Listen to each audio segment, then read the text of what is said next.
This is Jedi General Pong Krell. I welcome you to the Voice of the Republic podcast. Listen to this podcast. That is in order. Your reputation precedes you, General. The reputation of a great new podcast. Hello and welcome to the Voice of the Republic podcast. This is Bonnie Peace, Baru from Star Wars. Time to see who's smart enough to join the hunt for the Voice of the Republic podcast. So, I hear we're going to be taking out separatists on the Voice of the Republic podcast.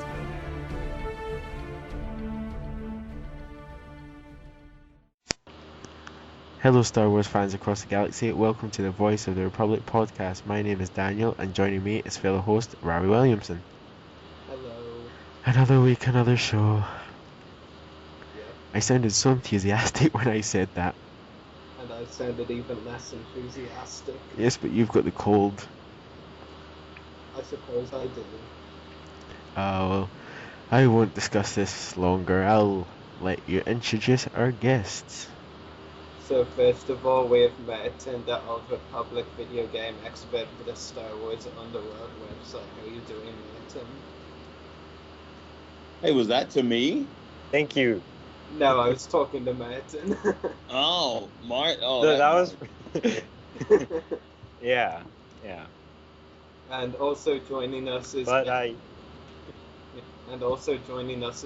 actor Gary Anthony Williams, who voiced Rick Tamsin in the Star Wars The Clone Wars Mon Calamari arc in Season 4. So how are you, Gary? I'm doing great, man. You know, I'm not just a voice actor. I do some body acting too. Just so you know. Yeah, I had to learn to hold my breath for a week to play Rick Tamsin. A whole week. Well, I was just pointing at your work on Star Wars as voice acting work, so no hard feelings. I'm not angry with you. Not anymore. So take it away, Daniel. So, hello there, Gary. Hey, how are you? I'm doing fine, thank you, and you? I'm great, man. I don't know what we have to do, but we have to make this the single best podcast in the world. Oh, well, thank you. Yeah, how do we do We're that? already working on it. Yes, That's why we have celebrity interviews every episode. Oh, good. Well, until we run out. Which is highly unlikely at the moment. Yeah. I mean, this is like a 21st episode now, and every one of them we've had a celebrity interview, so it's pretty impressive. Some we've had two. Yeah, even more impressive. You guys need to know that I am in a 3-piece suit right now. I care so much about this interview. I've gone out and bought a whole new outfit just for this voice interview. That's how much I care. Thanks. Yeah. Even though we only have 8 minutes before I have to leave my house to go do a job, but I care that much. So we'll get on with the questions then. So, my questions are, what was your experience like on the Clone Wars? Dude, it was great. You know, a lot of people don't know this, but originally when the Clone Wars started, I was a series regular on there. And I was doing another TV show, Boston Legal, at the same time. So I had to give up my series regular position on the Clone Wars, so I could do the TV show. So, and I loved the guys on it so much. One of them, Ashley Drain, is an old friend of mine. We had worked together on another show. So I was really looking forward to it. Then I couldn't do it. So it was great when I got to come back as Riff Tamsin, because it was like hanging out with my old buddies again. Yeah. And my second question is, and were we expecting to see you again in the future on the show, or was that your last appearance? That I can't say. It's the way I know you guys know from working and interviewing people, the way it works, it's one of those things for real that you never know, because luckily being a voice actor, you get to kind of pop up in different places and different unexpected characters. It is rare just to do one show one time. If you work with people who you like and like you, then chances are I'll be back in there. But, you know, that's definitely nothing has been said, but chances are pretty good I'll be back in there again. Yeah, so thanks for answering my questions, and I'll hand you over to Rari now. Did you feel like I answered them professionally and to the best of my ability, and did it please your ears? Of course you did. Oh, good, good. Guys, this is the best interview ever. Let's keep going. Okay, so Gary, my first question for you is, how did you get the role of Riff Tamsin? I don't think normally I have to audition for most things. But this, I believe, since I had worked with them in the past, they just brought me in to play the role.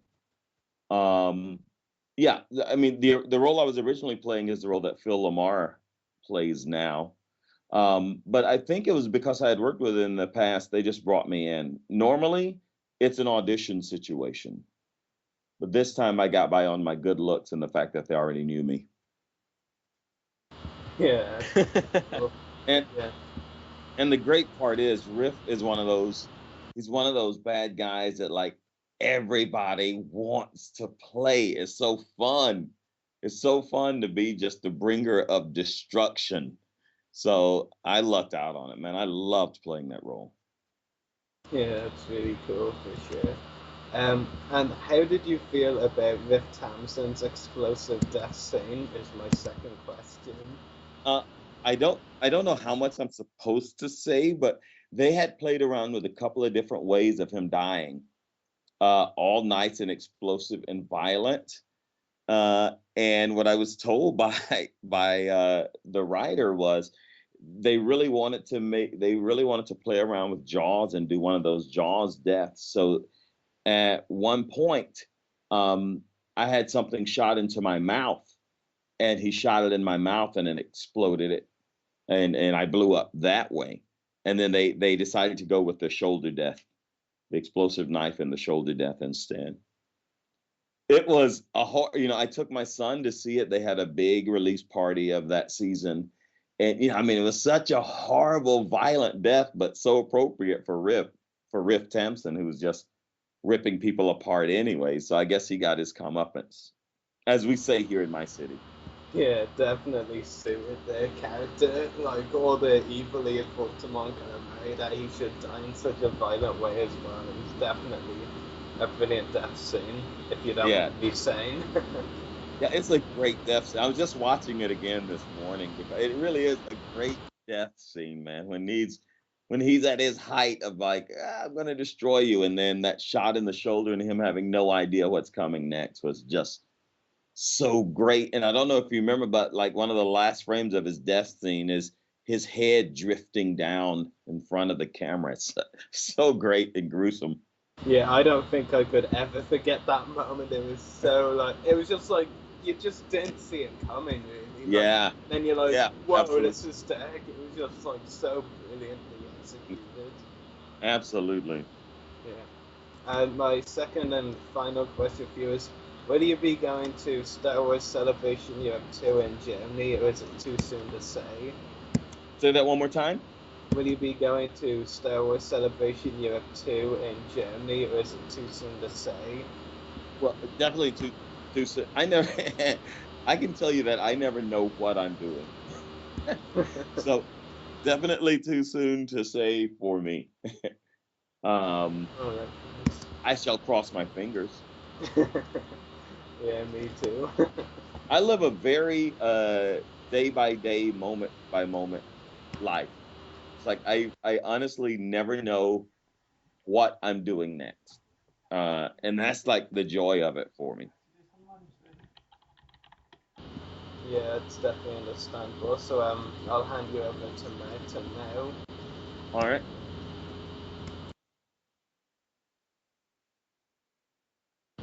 Merton. Did Martin disappear again? Oh, okay. No, I'm still here. I'm sorry. I just spaced out, But anyways, I apologize, but it's, amazing to be here on this podcast. And one question that I had for you before I kind of get into the Swoder, my whole, obsession with Swoder. How fun was it playing such a sadistic character? I mean, this guy was pure evil. Yeah.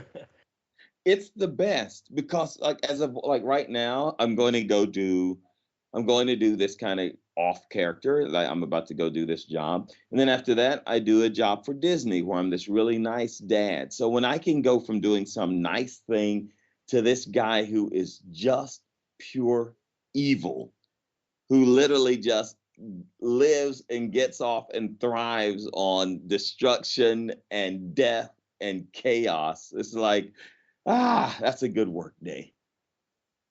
I can come home and go, and my son goes, "What'd you do today, Daddy?" I killed a bunch of people, exploded. It's a good day.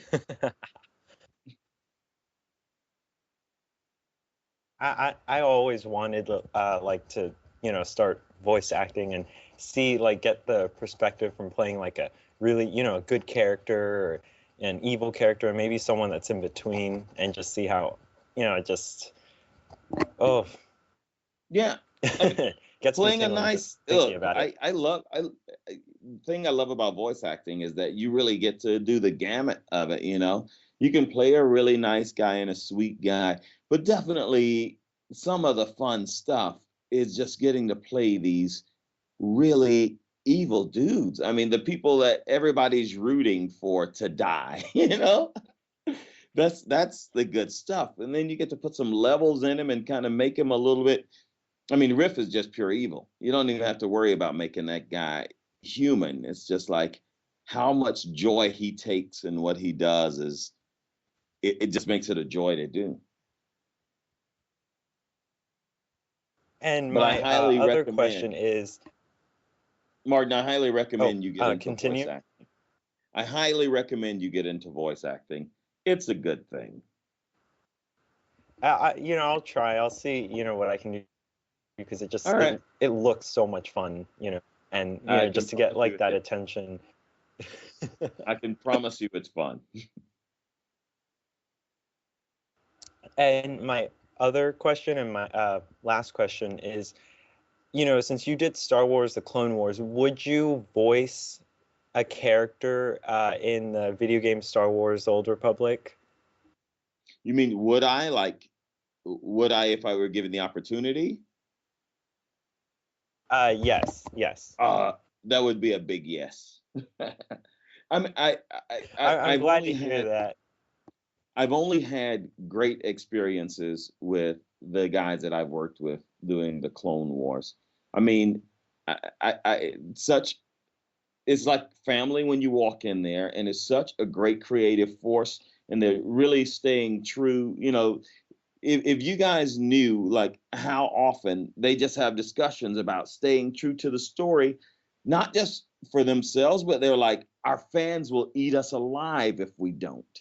It's so important to them, it's too great. It's too great an opportunity to turn down working with anybody in that realm.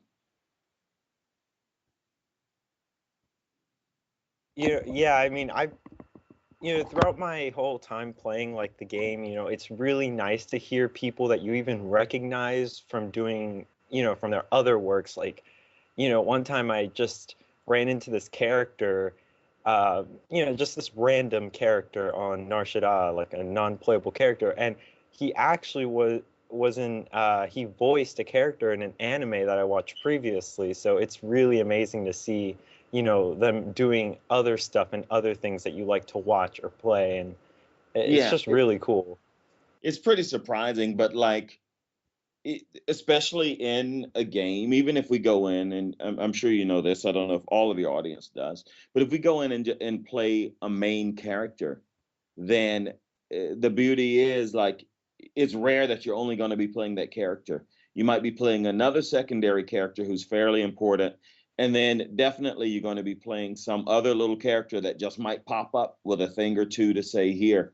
And yeah, and like you said, kind of surprise people with wait a minute, don't I know that guy from somewhere? It's rarely just some guy they pull in off the street going, "Hey, could you say tomato?"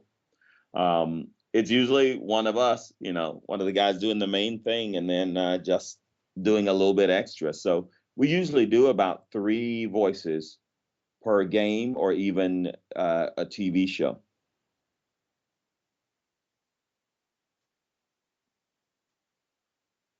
Yeah, a lot of you guys are really, talented, just being able to juggle all these like certain characters and, these, all these expressions, these different expressions, and it looks so much fun, and I can't wait to get into the whole professional, industry of voice acting.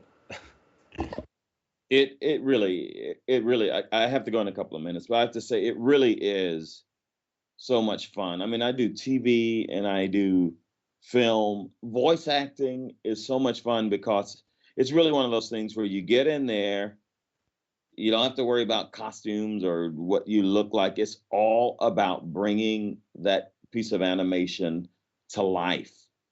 And usually, sometimes we'll see a character design before we do it. Sometimes you never even see that. So a lot of times, whatever you do in voice acting, even the artist will use to help kind of build their character as well, the way the character looks.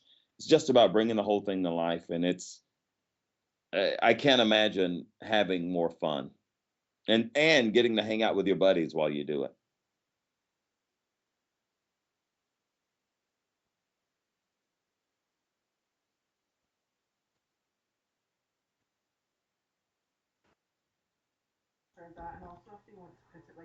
Are you guys there? Yes. Martin? Yeah, I'm sorry. I was just giving, some time to see if, Rory or Daniel, if you guys had anything to say. You know how those guys are.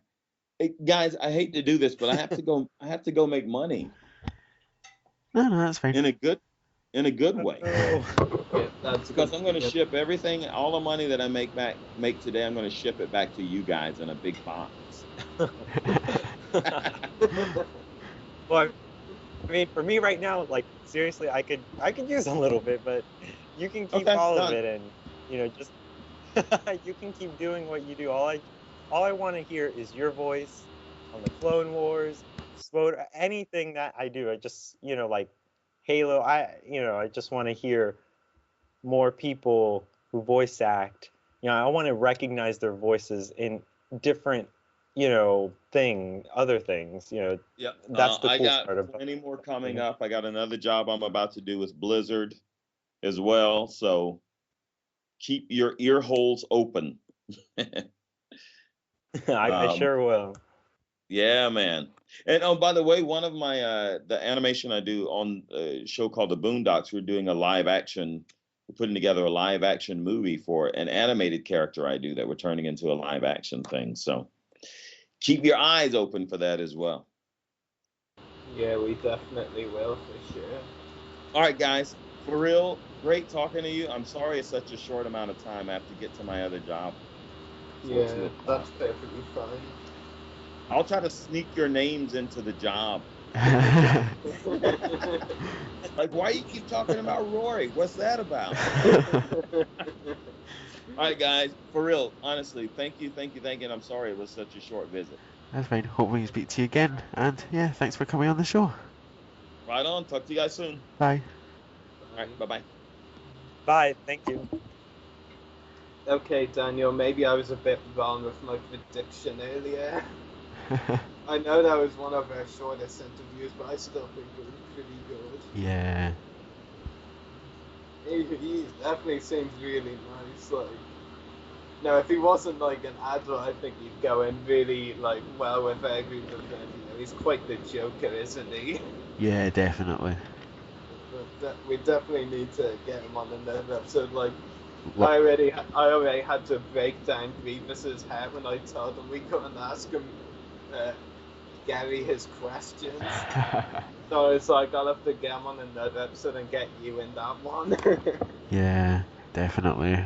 Next time we can have him for longer, ask more questions, I'm sure. Yeah, definitely. Oh, so I definitely didn't steal the spotlight, I swear. is Andrew accepted your friend request? Oh, he accepted it ages ago. Like, he accepted it before my laptop or charger died. Like, it's just not online now. Oh, okay. Like, it's actually so, like, weird. Like, he actually messaged me, like, at 3 p.m. Like, are we Skyping tonight? I replied a minute later. I go check some video, and then I look back, he's offline, and he hasn't got my message. Like, and I sent to within 30 seconds to 1 minute after he messaged me, and he hasn't been online since to see it. And that just really tipped me off, to be honest. Well, he might turn up. Yeah, sure, you said that the last 2 weeks. Yes, I did, and it didn't happen. Yeah. We can fill in a couple of minutes. Yeah, just fooling around. Yes, filling around. Saying hi to Martin. So, Martin, how's life going in the Swoda world?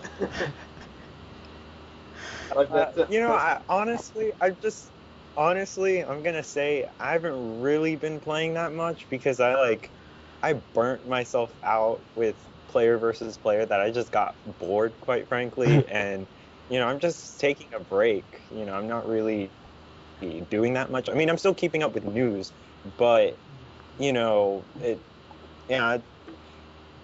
it's gonna be something big until like PvP wise, until I pretty much start getting into the hang of it again.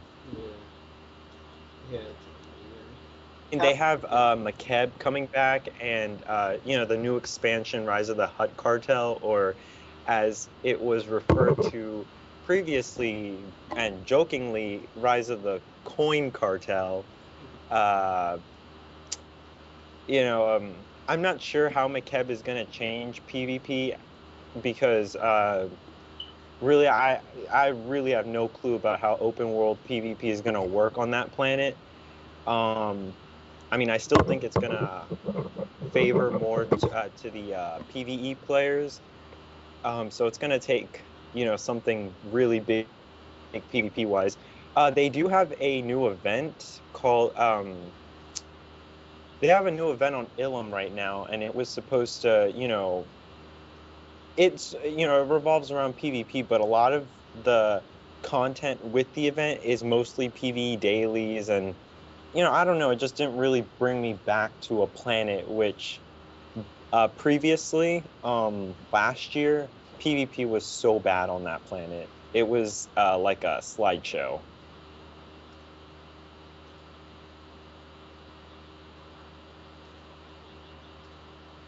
Rory? Yeah, I think Martin got cut off or something. No, I'm just waiting. I just think you have a response to it. I thought you were just like in the middle. No, I thought you were in the middle of a sentence, then you just stopped. And I was like, no. Yeah, I don't know. I can't really say much as I haven't played the Old Republic. Like, I just really listen to the news and all that. I'm like the only one out of the. I mean, well, Jordan, he's played with me, but for like a little bit. I don't think he's really played that much. But we actually I actually think one of confirmed guests have like a 52 or 53. I think one of Israel's was actually voicing Jason Malcolm in the Old Republic. Actually, he's like that scared trooper from the trailers. I think Jason Malcolm. I think I'm saying his name right. Oh yeah, okay, yeah, I know. Yeah, I know who you're talking about. Yeah, if it was someone from in-game though, it probably would have been kind of hard to, see if I knew him or her because that they have put hundreds and hundreds of hours into voicing all of these characters, which quite frankly I haven't really been playing the other characters to understand their stories because I'm more of a PvP player. So since I PvP, I generally am just doing war zones. I'm not really doing any missions or leveling any characters. Not like a majority of the population is. Catherine Tabor, Padme Amidala in the Clone Wars. I think she voiced someone in the Old Republic in-game. I think it was in-game anyway. I know she voiced someone in the Old Republic.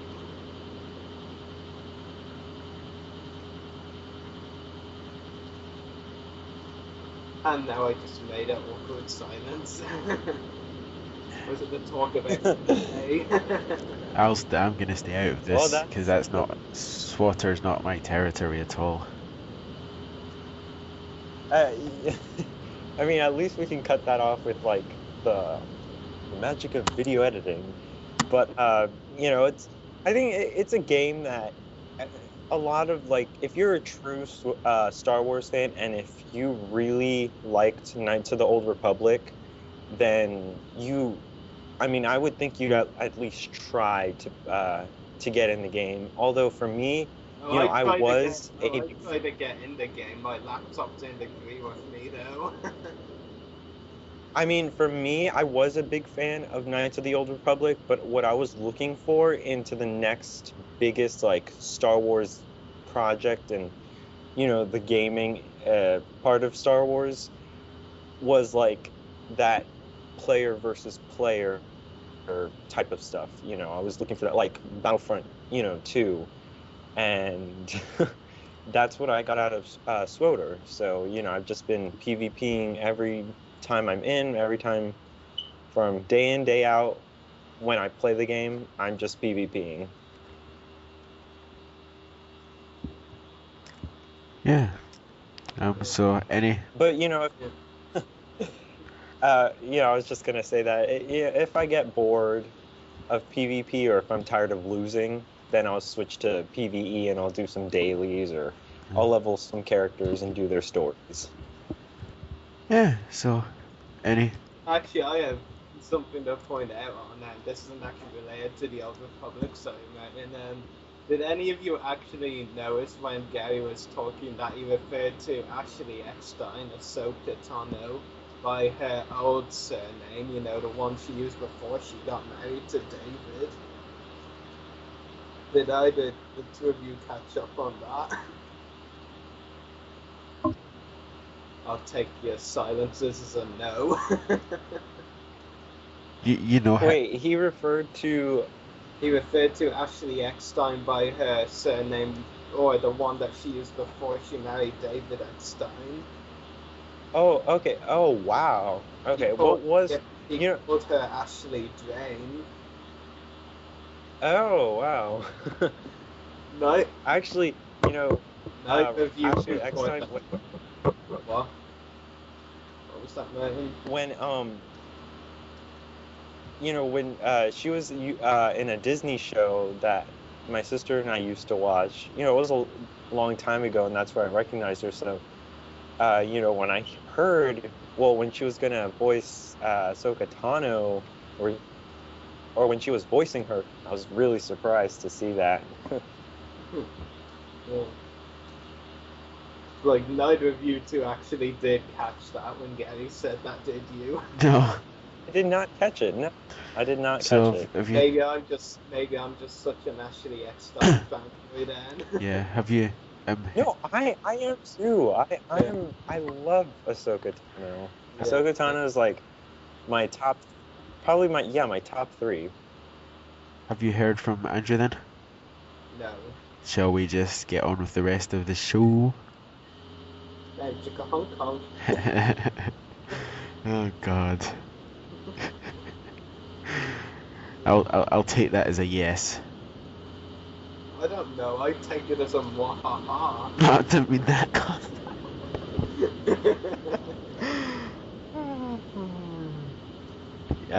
Yeah, I'll just continue. Yeah, okay, you take it as a mwahaha then. So Clone Wars, latest episode, The Jedi. Oh, that was awesome. I'll let you take us away then. I was going to anyway, but yeah, that was such a great episode. I mean, I think we can both honestly agree with this statement. That scene at the end was Matt Lanter and Ashley Eckstein's best performances, respectively, on the show. Come on, who agrees? Come on. No, nobody's on your side tonight. Come on, you were saying that on Facebook as well, weren't you? Yeah. Martin, what do you think?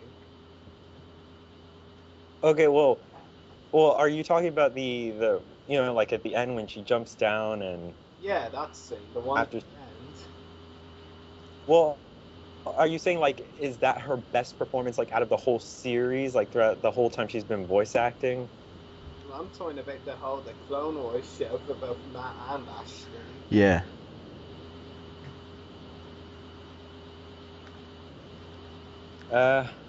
I'm a huge Ahsoka fan, so I think that part, it made me want to know what's going to happen next. Like I just didn't want that episode to end. I'm really excited for tomorrow's episode. I just can't wait to see how good Ahsoka performs tomorrow, because this episode in general really made up for what last week's was.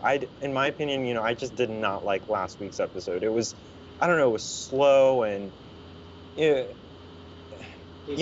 course they were just starting the whole investigation, but he's talking about sabotage now, not last week. Last week the Jedi knew too much.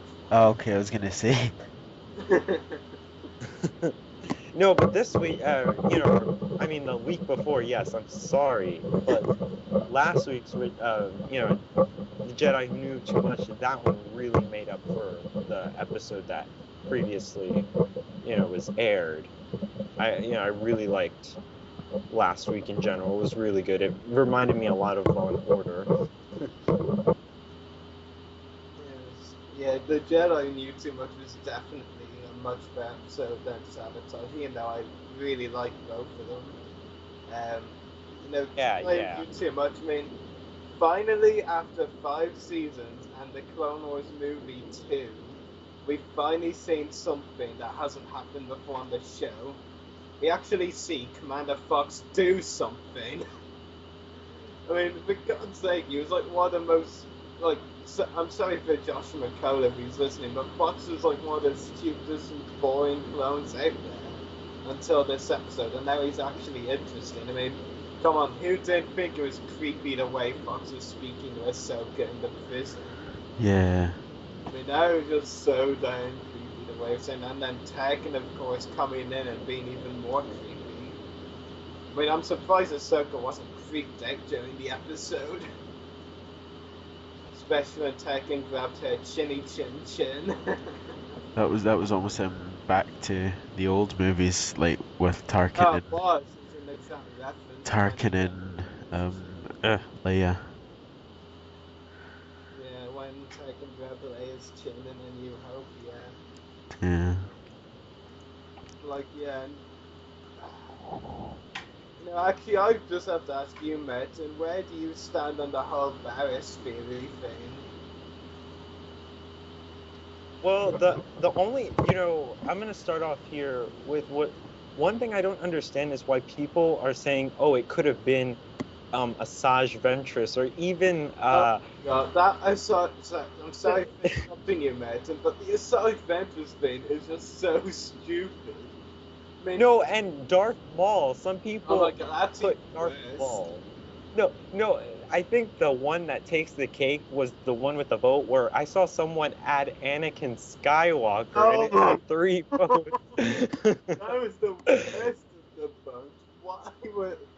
Why would Anakin do that? Like seriously, I mean, Merton, have you read the character descriptions for the next episode? Ahsoka, Varys, Wolf, and Ventress. All those character descriptions. I mean, they even pretty much say Ventress is going to be an ally for Ahsoka in the next episode. I mean, they pretty much say that. Ventress, is surprised and all that Ahsoka, is on the run from the clones and all. And, so they team up when they find out they have a lot in common. I mean, how on earth does that sound like Ventress and Ahsoka are, on opposite sides? And how on earth does that make it sound like Ventress is the bad one in all this? I mean, come on. Seriously. Yeah, I mean, Ventress, she's just gone rogue, and it just doesn't make sense. I think... seriously, she's coming back to the good side pretty much. Gradually, yes, which is a good thing. I mean, rushing it would be awful. you know, we've seen in episodes now, in Massacre it started, in Bounty it progressed a lot, especially at the end. And, like, even in Revenge, like, we've seen Ventress becoming, like, more of a decent character. Well, not decent as in she wasn't a good character before, like, she's a badass character, but, like a nicer character, you know. More... Yeah. I just like to say, like, I think we all just need to be patient until the next episode. We'll get more answers there, because this is kind of like a Law and Order thing, where it's going to be some sort of, or like one of those investigation shows where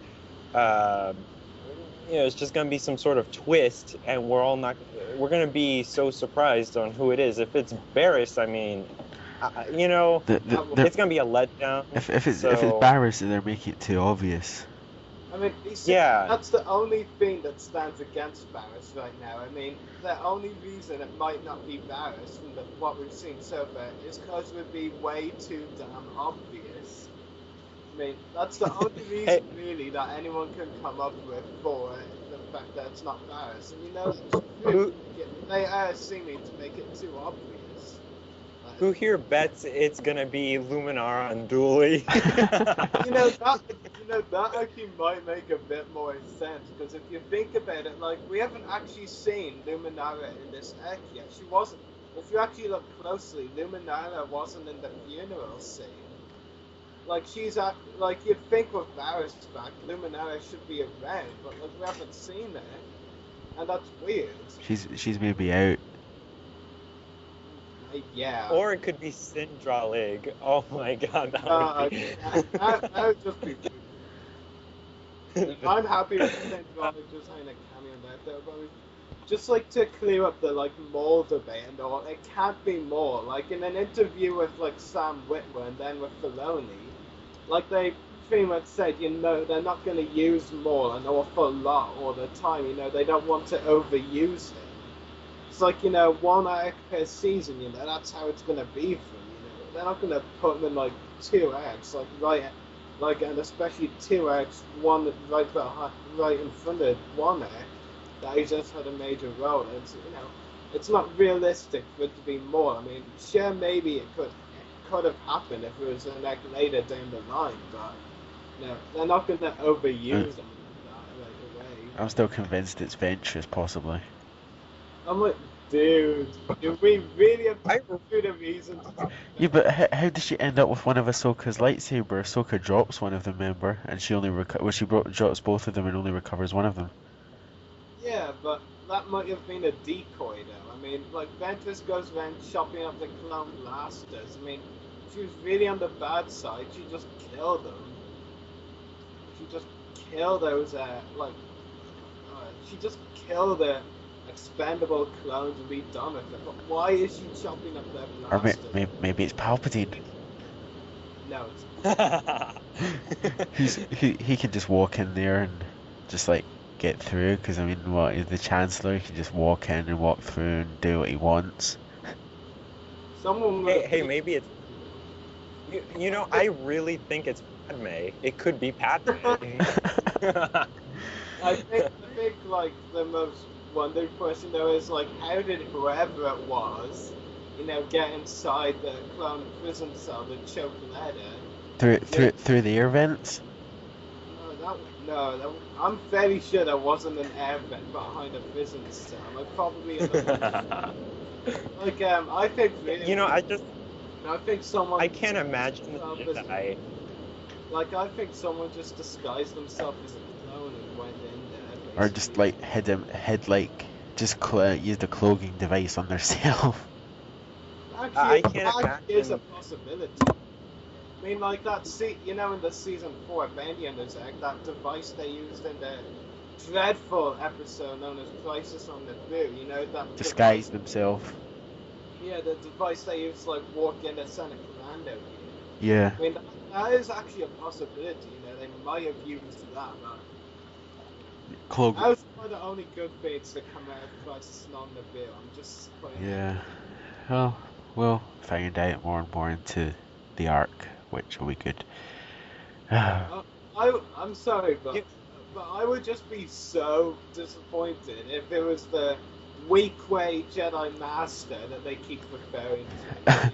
That would just Oh yeah. nowhere. I mean, I've got people coming up to me and saying, "Oh, it's probably Anakin." Why?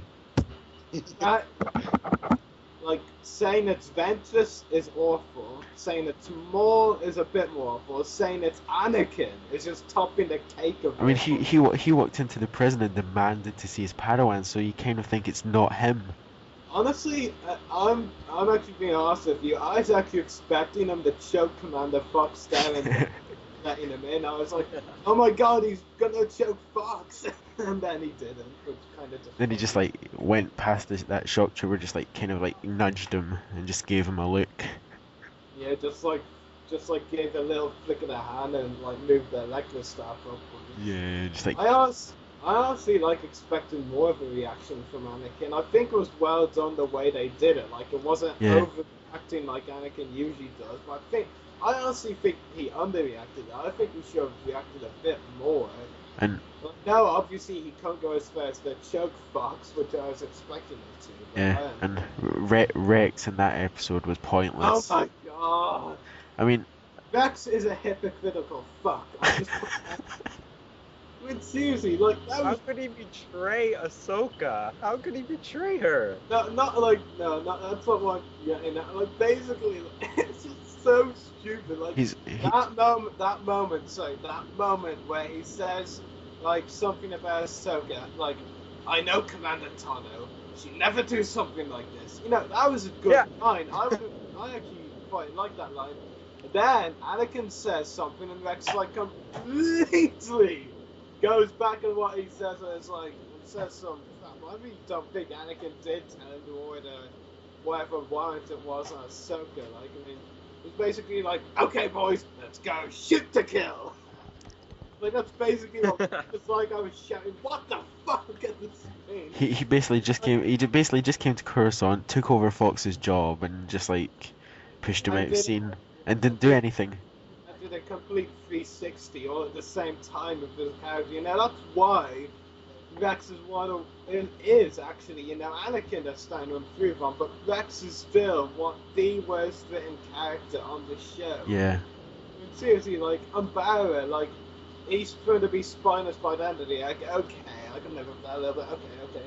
Move on to the Slavers act. At the end of it, he kills off a Zygerian and like a leader of Zygerian people in cold blood, and everyone's like, oh, he just never mind, like, let's get out of here. And like, I was like, what? So he can't kill a guy in one egg, and now he's murdering in cold blood in the next. I mean, I don't even want anyone to give me some crap. Oh, Krell was more important than Yowan, the Zygerian Agnes, and like, oh, Krell was a Jedi. Technically, he had to deck, and yeah. Killing in cold blood and not killing in cold blood is what the debate is here. And the fact is, one egg, he's spineless, he can't kill in cold blood. The next, he kills someone in cold blood. In an even worse way, actually, you know, the way he killed Agnes was with an electrostaff through the stomach. With credit, would have just been a blaster bolt to the brain. I mean, seriously. But he didn't have the guts to do it. Yeah, and I mean, the scene. The riders were just awful. The scene that. This episode as well, what they had Rex say was just terrible. Oh, that was something else. He like says, he says that line I am repeated. You know, I know Commander Tano. She won't do anything like this. And then he basically says, Commander, and he's like, General Skywalker's issued a warrant on Commander Ahsoka Tano. She's killed 3 troopers. And I was like, no, she hasn't. You just said she couldn't. I know. I think Rex says she couldn't and wouldn't kill 3 troopers. Like. Then he goes and says it. Just like, oh yeah. That's a mistake on the writer's part. I mean, that's a mistake on their part. The writing with the writing of Captain Rex is just so bad. I mean, it's undeniable, really. No, it's almost like he's brainwashed. I just wish they could have done more with Anakin. I mean, if I was the master, like, you know, if I was the master and apparently my apprentice was like the only suspect in all of that, I would have done more, because initially my first thought would be like what Rex said, but I wouldn't go like, oh, he or she killed 3 clones. Oh yeah, you won't do a complete 360 in your brain for one. Yeah. Yeah, I did actually expect that Anakin to do more. One thing actually I'm probably gonna end up wrong on this theory at least, but remember in the trailer we see Anakin with 2 lightsabers, blue and the green. Yeah. Now, I'm probably mistaking lightsabers, and I'm willing to admit it's quite wrong. What if Anakin went and retrieved Ahsoka's Shoto lightsaber, the one she dropped, and we see him with that lightsaber in the trailer? Possibly. I'm just throwing out there. I don't even think it looks like a Shoto Yeah. lightsaber. I'm sure he would have gone and recovered it. I mean, it's not like he didn't have a lot of free time. Like he'll be like, oh, Ahsoka's gone now. I've got lots of time to do whatever I want. The scene that confused me a bit in this episode was when Ahsoka had escaped from the prison cell and she encounters the half-conscious clones. Instead of standing there and saying, "Oh no, this is a disaster," she could have at least asked what happened. Well, no, that's the thing. Like they were just like trying to arrest her. Yeah, but if they knew that it wasn't her, they might have said, "Oh yeah, so and so attacked me," but they just Yeah, like. but what if so and so was disguised as a clone? Believing. Then she just like stands there and tries to fix her comlink. Commander Fox just randomly walks in. Yeah, he's just like, "What are you doing? It's not me." And it's good the cameo. It's good the cameo they put on like on the screen of her prison cell, and they had a couple of other villains that we'd seen earlier in the seasons. That was good. I was like, that's what people had wanted for like so long, and we finally got But it. what confused me is after Ahsoka had escaped. No, after Leta had died in her cell and all that. I'm actually fairly sure. I'm actually fairly sure. No, actually, never. I was for a moment Ahsoka's cell might have actually been Leta's cell, but now I don't. No, because after Leta died, there was somebody else. There was already another like a droid in her cell. Like it was almost like a tactical droid. It was a tactical. But why would they keep a tactical droid in there? It doesn't even make sense. I mean, this is one thing that was debated, is whether they were using its head for information. Because if you look closely, the tactical droid actually looks like it doesn't have a head on it. Then again, why would they keep a tactical droid's body? And it was standing up as well, so. Yeah, like it was a headless tactical droid in a prison cell. That makes sense. I mean, like they had Wat Tambor, Poggle the Lesser, and someone else. The one from Christophsis. Yeah, Worm loves them. Like they had those 3 there. They could have had other captured settlers ones.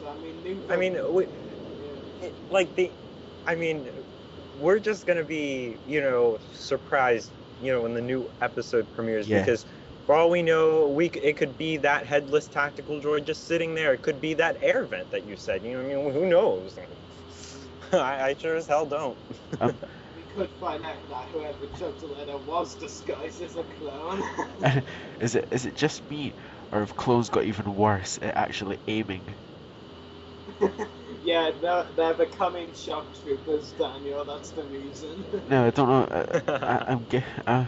My theory is they're shock troopers. And they've possibly not had as much training as normal troopers, but yeah, they're just meant for like military.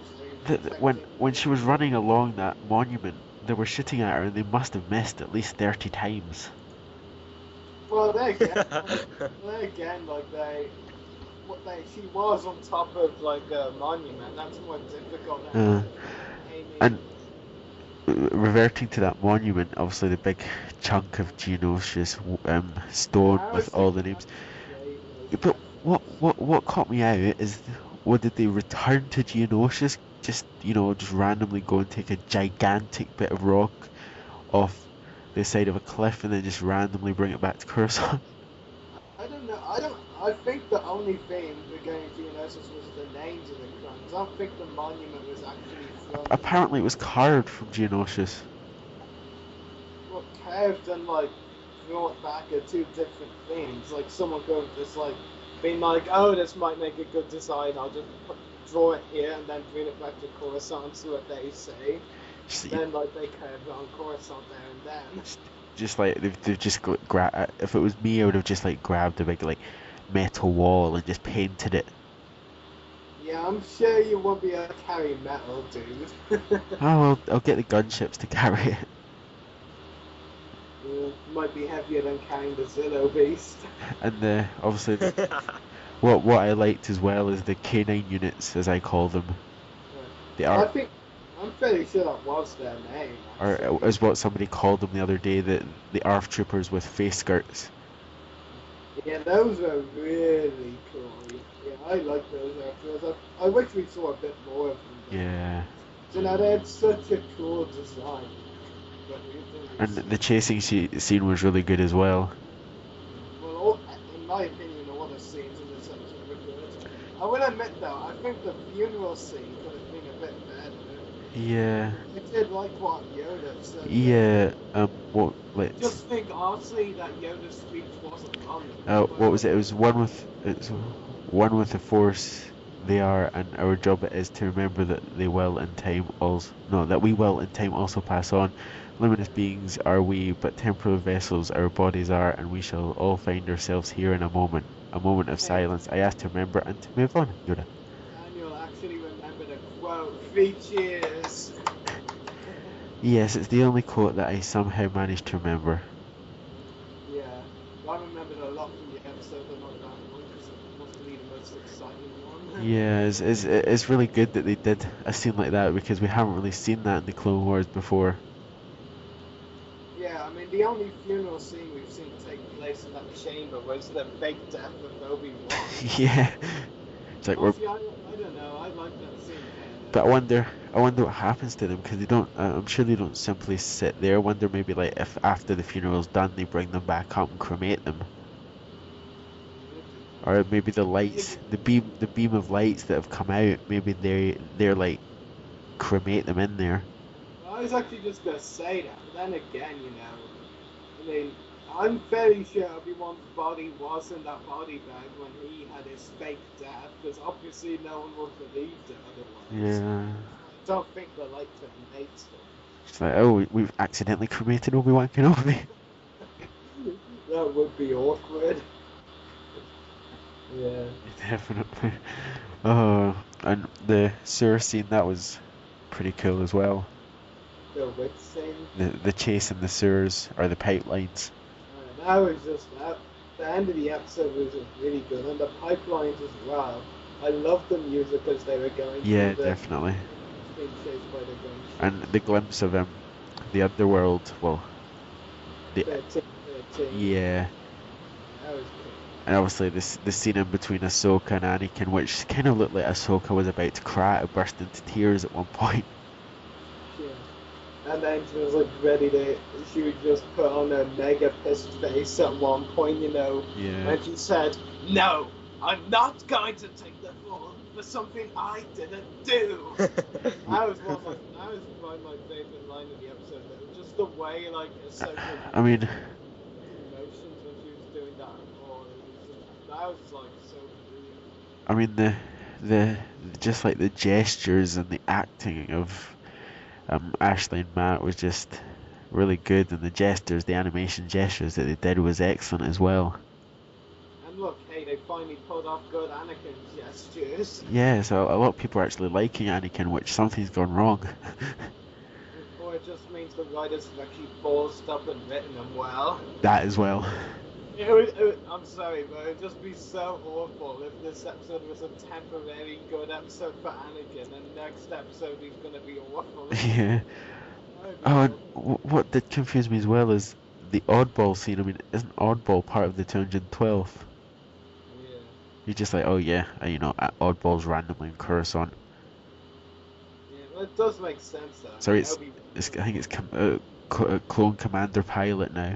You know, thinking about it, actually, Oddball assisting Anakin doesn't confuse me so much.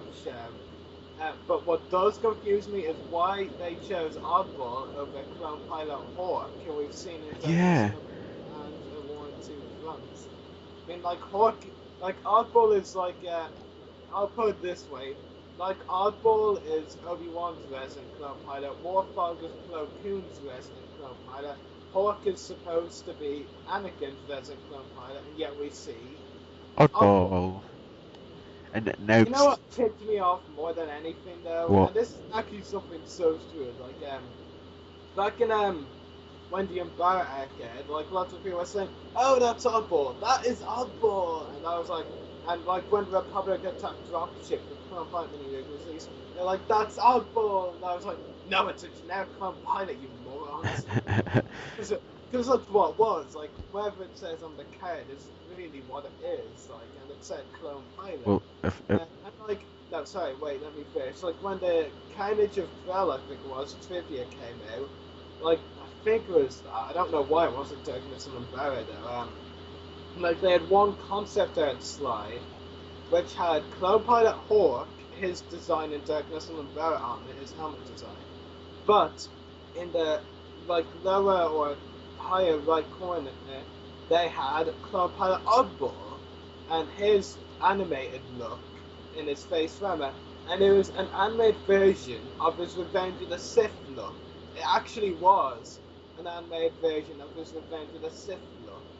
And now we come to this episode, Oddball's in it, and he's suddenly got a generic Clone Pilot armor. What the hell? Like, they have the character model and all for the animated Revenge of the Sith Clone Pilot Oddball look, and then they use a generic Clone Pilot look and call him Oddball. Doesn't make sense. That really pissed me off. Yeah, To definitely. the extent that some people will probably come here and say, hey, you were wrong, that was Oddball. And I was like, no! Not Oddball. You have Like, no I- right to say it's Oddball. Yeah, because it's not. I mean, like, I don't even know what the writers were doing. Or, like, whoever, like, put all the character models in the episode was like, that. They may have called him Oddball. That wasn't Oddball. No, I it mean, wasn't. see in the Carnage of Krell trivia that in the Clone Wars he is supposed to look like how he was in Revenge of the Sith. So Yeah, to me, that wasn't Oddball in the episode. I mean, that's my real gripe with the episode, really. definitely. That to me, I mean, I don't even give a damn if they say it's Oddball in the episode. It's not Oddball, you know. It's just a Clone Pilot. No, that's who it could. That's who Anakin could have been speaking with it to. Like, he just like says Anakin. He says Oddball when he's communicating on the comm. Then, like, when 10 seconds later, we see a Clone Pilot. You know, you don't necessarily like. Anakin and Oddball don't actually have a conversation, so, you know, for all intents and purposes, it doesn't have to be Oddball. Yeah. And that for tonight is over. I mean, all clone pilots are identical, apart from some different ones, maybe like Hawk and all that. But most most clone pilots are identical, so you can't just say that's Oddball, that's Oddball, that's Oddball, and that's Oddball. Because why don't you just call it the Oddball Army? Yeah, exactly. So, have you got anything else you'd like to add in about this week's episode, Martin? You know, I just think it's either, you know, I know somehow, some way, the writers are gonna surprise us, and I don't know what they're gonna do with Rex, but I mean, it could be Argaius from season 1, if any of you remember. Oh God, that's way back. What she said.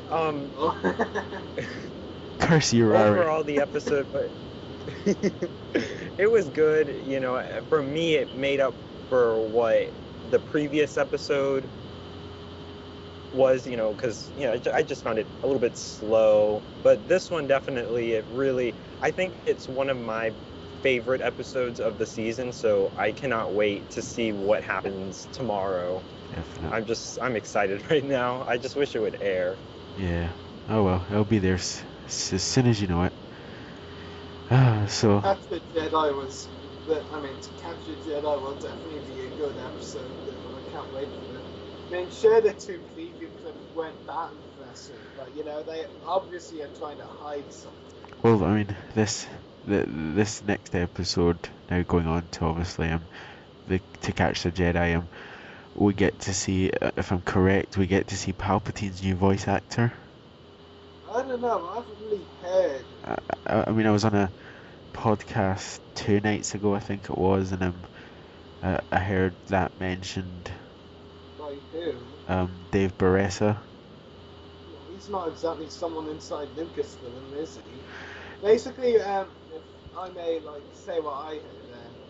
Now, I'm not saying anything against like what they say, because Palpatine's new voice actor, he is coming up for the show. But like, basically, what they said when Ian Abercrombie died was some of his, and I quote this, some of his last work was done for the Lawless. Not all of his last work, but some of it. So we may still hear some Ian Abercrombie in another Palpatine episode. Possibly. Nothing against Dave. Like, he's probably right. Palpatine's new voice actor is definitely coming up soon. Yeah, definitely. I think there's still some Ian Abercrombie lines to come up. I mean, they, as a tribute to him, they won't just like go and say, "Asgore, we're taking out his lines again." Yeah. I mean, that was just like They'll use every last line they've got. yeah. That's Ian's voice, yeah. But like, can I just say one thing, and one thing only that makes me so excited for this episode? Go ahead. That you two have been waiting for me to say this, but I'll just say it now. CC 3636 Clone Commander Wolf. And Wolfpack will be appearing in the next episode. Yeah. Like, this is actually brilliant, like, to be honest, like, in the last while, Commander Wolf has only, in my opinion, appeared in a major role in absolutely terrible episodes. Mercy Mission and No More Droids. Yeah. Basically, all his major appearances have been, like, trash episodes, like, the ones we don't like. Yeah.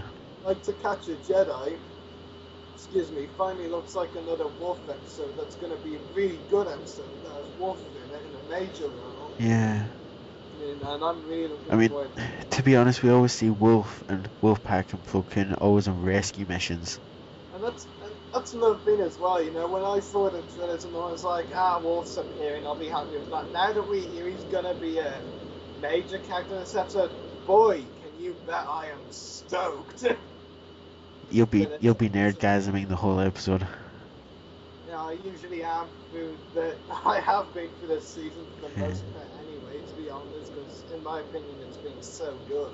Yeah. But Commander Wolf and the Wolfpack appearing as well, which is so cool. I mean, if I got all the named members of the Wolfpack in this one episode, I would just die there and then, Wolf, Sinker, Boost, Comet, all in one episode. That's like a dream, damn it. Yeah. Like, it would just be absolutely amazing if it actually did happen. Definitely. And what are your opinions on next week's episode, Martin? This week, next week, whatever it is. Yeah, I'm just really expecting like a really good performance from Ahsoka, which she's one of my favorite characters in the series, so I'm really hoping not to be disappointed, and I just hope it gets better, because the arc the last episode, it was really good, and who knows, maybe we'll see more oddballs everywhere. Oh my god. Oddballs, the Oddball army. It's the oddball feast. You have an oddball here, an oddball there, an oddball everywhere. I thought you were about to do like the Hokey Cokey song for a second there with Oddball. Just like you've got an oddball here and an oddball. Well, Matt, thanks for telling me that song now. I need to use it some other time if Oddball appears. I'm just gonna say it again so we can finally get off this topic. That wasn't Oddball in the episode. I'm sorry. You don't say. Well, I'm glad you see my point of view in any case. Yeah, and before we move on to our next subjects, Commander Wolf! Yay! do you want to talk about your experience at Heroes and Legends? Commander Wolf! If you can stop wolfgasming. Wolf! Wolf! Can you hear my chest squeak? Yes! That just shows how excited I am. But yes, doesn't it? as I can tell from your picture, Heroes and Legends, what would you like to say? Uh, Or where to start, well, obviously. it was it was a really good convention. I mean, I finally got around to recording my whole video, so I'll have that up soon. Cool. I mean, like, I did record it, but then, like, I realized when I watched it, like, I always make sure to watch my videos before I upload them so I can see where I went wrong. And I can just say, like, with the original whole video tape, Yeah. it was so completely wrong, I had to redo it, like, if you've seen my footage video, you'll know I did a lot of zoom in. Yeah. At the event, because zoom in and close up is just so cool. Yeah. Like, I actually forgot to zoom out before recording the original whole video, so basically all you see, except when I put something in front of my face, all you see is my nose and my eyes. I'm not even joking. Oh. Sometimes my mouth at some point, if I tilt my head up, it's like there's my eyes and my nose. Oh, that's I pretty hard. know I have pretty nice eyes, but that doesn't really, count for anything in the whole video. I'm not even joking, I don't really have nice eyes, they look evil. All jokes aside, Heroes and Legends was like really fun. It's not a Star Wars convention, it's a mixed franchise convention. So I'd only been to 3 conventions before Heroes and Legends, all invasions. Yeah. Yeah, and they were all Star Wars conventions, so it was a mixed franchise convention. That was very different for me. But, I really enjoyed it. Yeah. I won't say it's my favorite convention of the 5 attended, but I'd say maybe second, maybe even joint second. I don't know. I would have to say Invasion Belfast 4 in October, while it was brilliant, was definitely the least favorite. Yeah, definitely. Even though the guests there were really nice, there was no one excited really. I'm sorry, because Anthony Burris, he has been on the podcast before, so I'm sorry to say that about him. And what was all? I think Graham mentioned the same you with your badass sailor hat on. The Nazi hat. Yeah, that's what he said. The Nazi hat. Have you actually watched the footage video? Yeah. I did such a bad attempt at a German accent. I heard that. Yeah, I actually sounded better when I said one of the few German words I know, Scheiße, which means shit. Yeah, the few German words I know are pretty much curse words. Trust you to know that. Yeah, that was amusing. I mean, I'm trying to remember, I'd love to remember, what I was doing at the convention, all the random stuff, even walking around, random places. Yeah, me and my dad basically went to this floor, and, there was this German officer and, obviously not real soldiers, cosplayers, one as an American soldier, the other as a German officer, just standing there, and, they had this little kind of board game out we were playing with the kids, they had, some kind of World War II merchandise or something there, and, it looked kind of fun and amusing, I don't know. It was more for kids, it was a war-orientated thing. And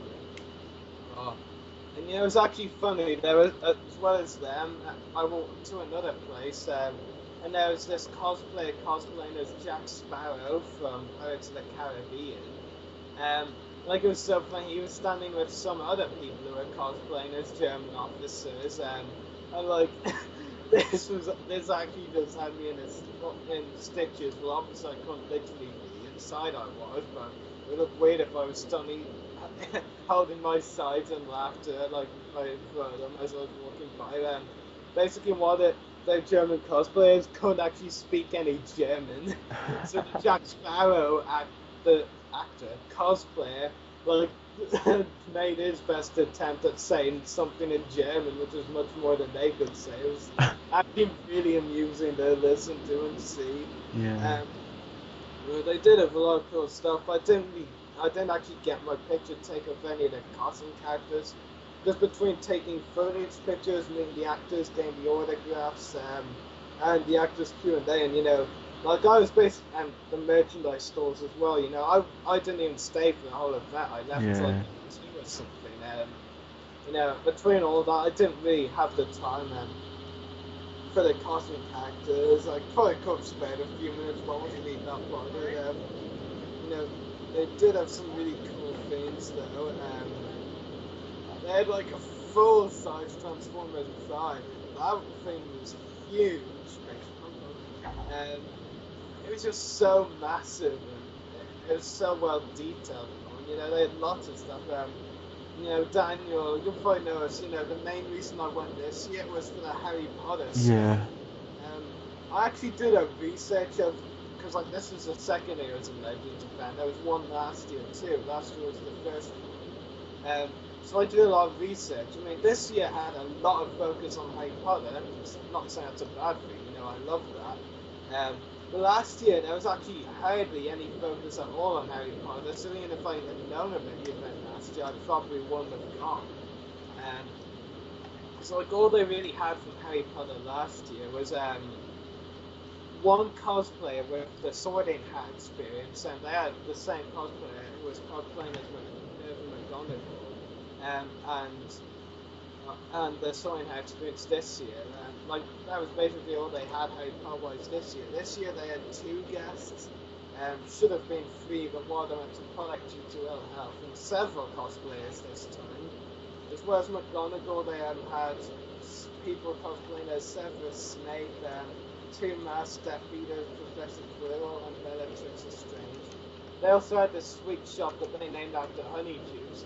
Now, trying to remember, I'm fairly sure I remember reading that whoever like put the, you know, words on top of the shop to say Honeydews, I'm fairly sure they spelled Honeydews wrong somehow. I mean, it's not that hard. It's honey and juice in one word, so.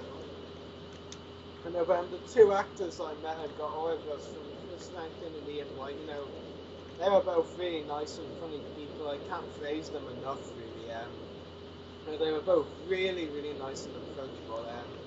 And you know, Daniel, did you actually hear that I saved £5 at the event, actually, for a future event? Huh? Like, I like bought so much and yet still had £5 left over. And like the reason for that is actually because Ian White and the second actor I met, well actually I met him first, but he was the one I was second most excited for, the Chris Rankin being the more exciting one for me. Like Ian White, most guests at Heroes of Legends, they charge £15 for an autograph. I think they provide that, you know. Ian White, for all the major stuff he's been in, he only charged £10 for an autograph compared to Chris Rankin and the Bond actress that was there, Martin Westbrook. They both charged 50. Yeah. I only charged 10, so I saved £5. But I was really happy about that. I was like, it's like I actually saw that by looking through my video camera. I was just like taking that.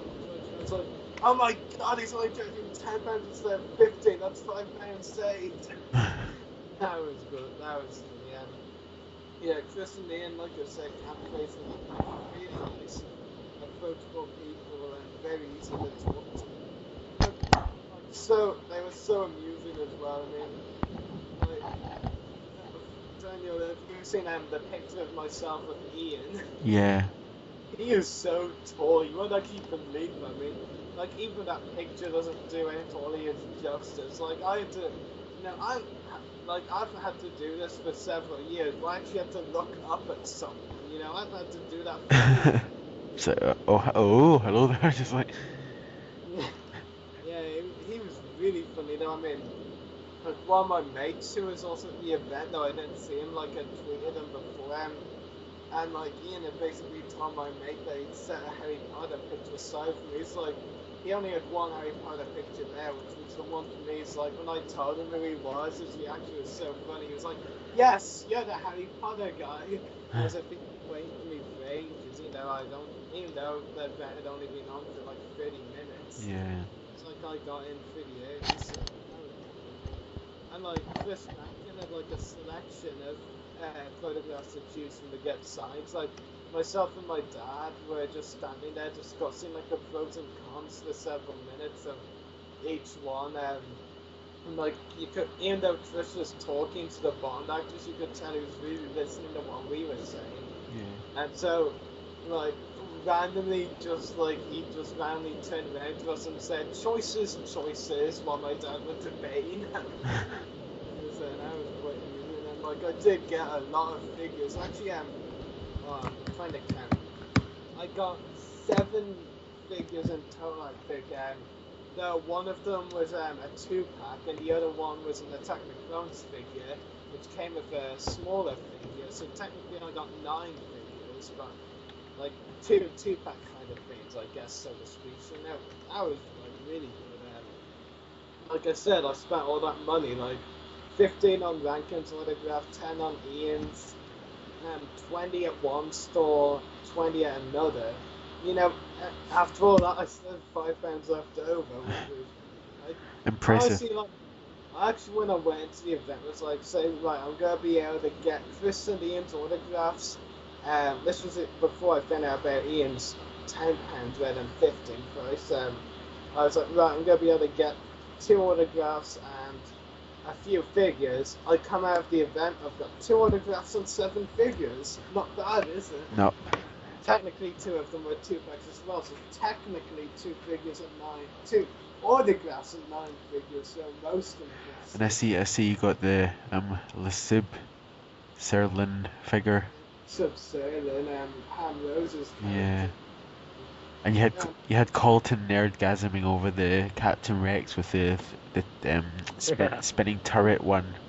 The said 6 every canon. I mean, I still find it so ironic though. Like in the last wave of animated figures, they finally get out an accurate said 6 rotary cannon. Like we've seen this a good version, but well, a cool cannon, but not an accurate one by any means. Yeah.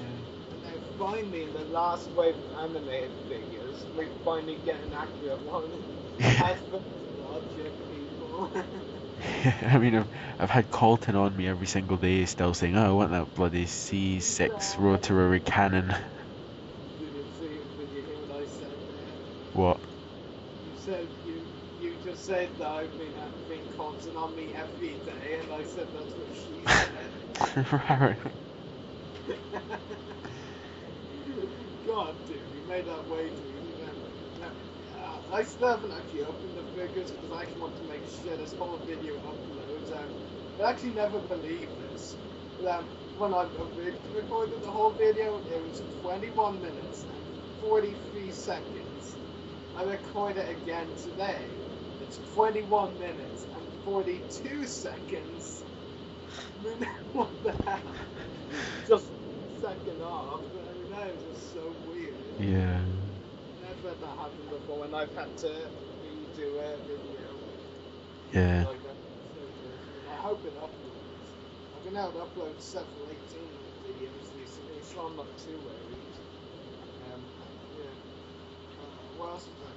The new Rex, I still haven't opened it, but I don't think it's really that impressive. It's an improvement, sure. He'll be better articulated for the stop motions.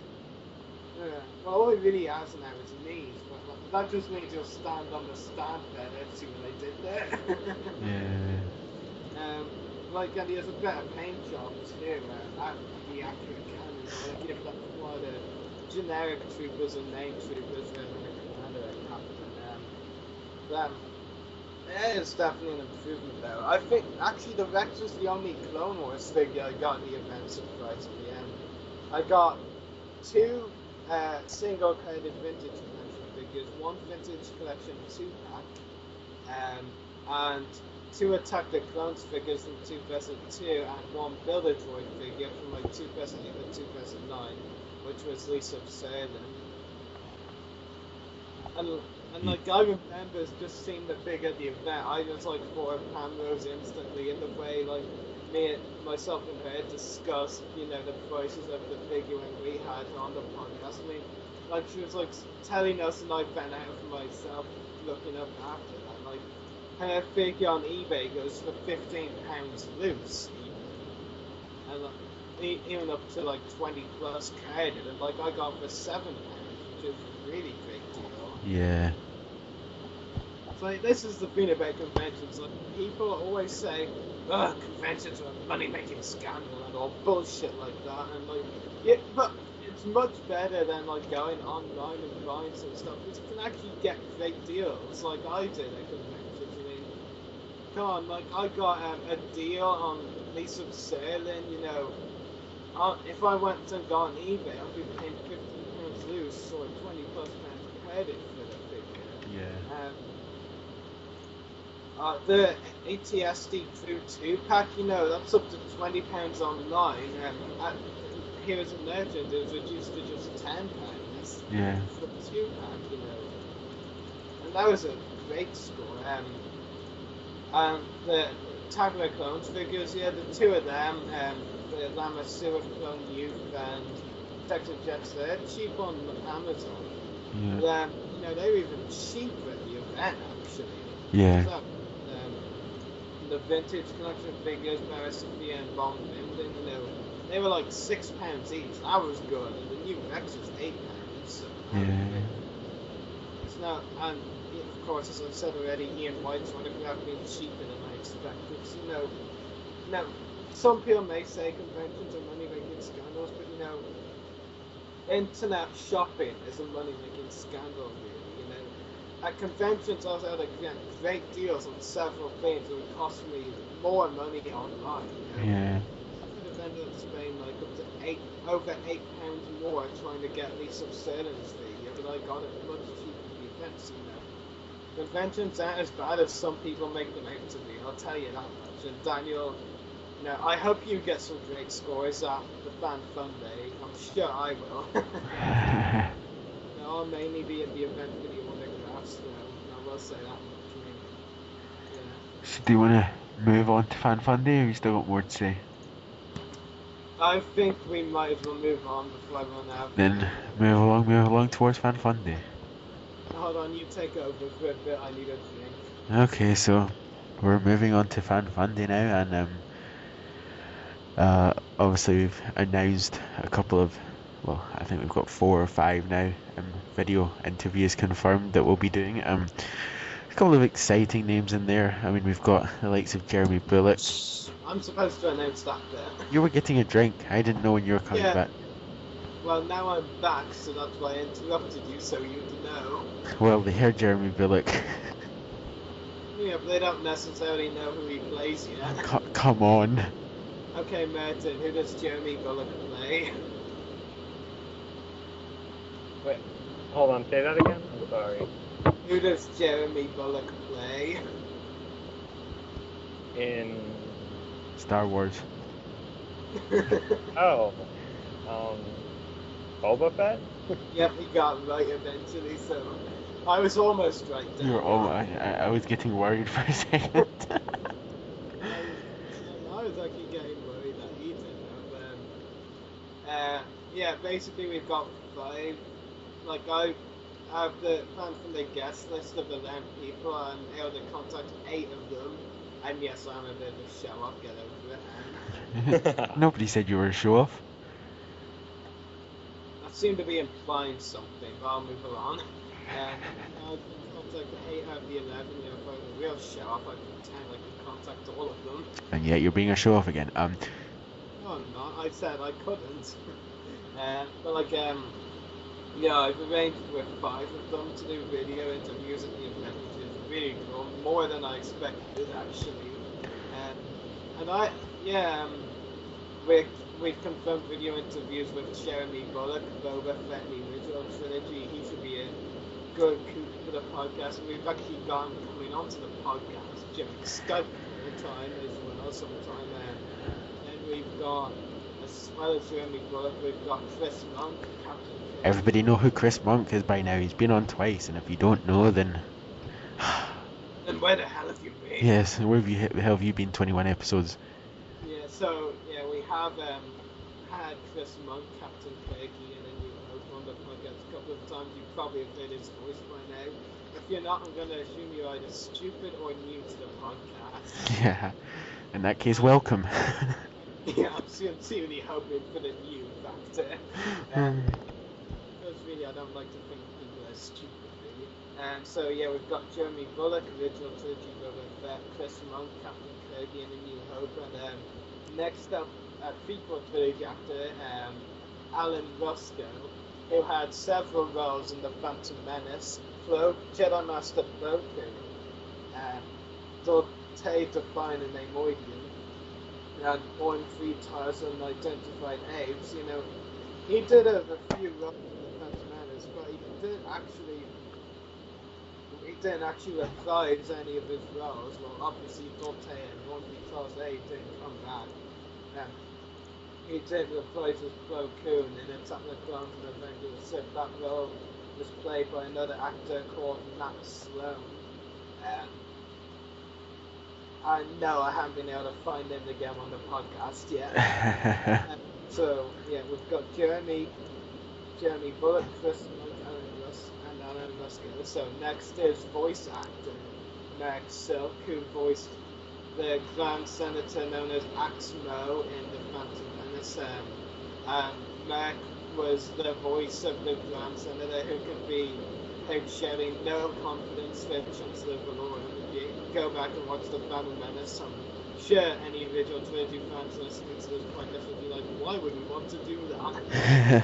For those of you who do want to do that, and are nice people who will listen to what I say, if you go back and watch The Phantom Menace, boy, you will start seeing this Grand Senator with 3 eyes saying "No confidence" in Chancellor Valorum. That guy was voiced by Merrick, which is very interesting if I do say so myself. Here's a little trivia for you, actually, or something I've been amusing. Like, I've made announcements for 5 of these people. I'm still got to announce the 5th right now, actually. Like, I've announced all 5 of these on the podcast page. And, like, Meg Silk was the only one to like the picture posted of himself. Like, no one else has liked poor Meg Silk's picture that we posted. So if you're listening to this, please go and like Meg Silk's picture. I'll look a bit lonely if he's the only one who's liked it. And lastly, we have Nick Joseph, Rebel Medal bearer in A New Hope. So, now we've had Nick on briefly on a recent episode. We didn't interview him. It was just a little bit to talk about crowdfunding. His Skype resigned from him, so we didn't make much progress in that. So hopefully, a certain video cameraman will be able to use his technology well and Star Wars Fan Monday, so we can actually hear Nick's delightful English voice. So yeah, that's 5 for those of you who can't keep up with all the gibberish I'm saying.